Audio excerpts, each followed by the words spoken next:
My name is Chad McGlone. I'm the co-founder of Mathkind Global. It's an organization that's been in existence for about 8 years. And really our goal is to help people transform the way mathematics is taught around the world. I believe that when someone has a great experience as a mathematics teacher, the students are empowered to have a voice for themselves, and they grow up to have a voice for themselves. Their ideas are really unique, and we want to capture them in a classroom. And in fact, that's sort of what we think about for this program.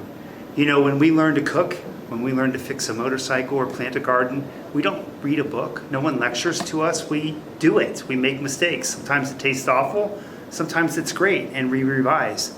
That's how we learn to cook, learn to fix a motorcycle or plant a garden. Why is it in the math class we learn by somebody lecturing?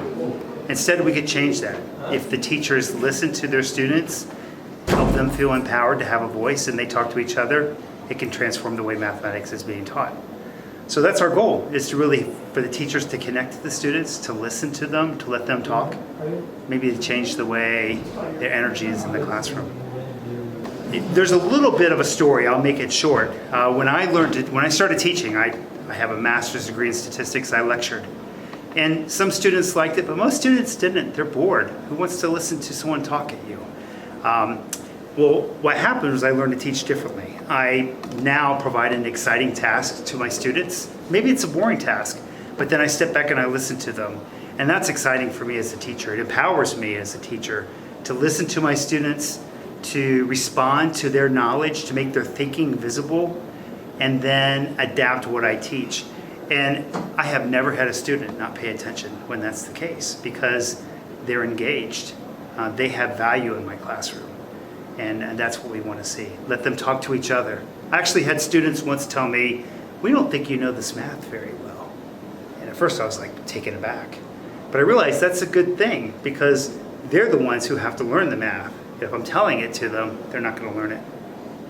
When we're here, I hear, this is universal. One, students struggle to stay in school. Those people who are marginalized, the people on the edges who really don't have a voice, the way we teach school now tells them that they don't have knowledge that we bring. But if we provide them an activity and listen to their answers, sometimes they're even more clever than ours. And if they feel empowered to talk in those ways, they're more inclined to stay in school. They want to learn. And some of the problems that we have that we try to solve with sort of European or American solutions maybe are better if we empower people here to think of the solutions and listen to them. So that's how we think it improves cooperation and really sort of creates a little bit more equity in the world, equality.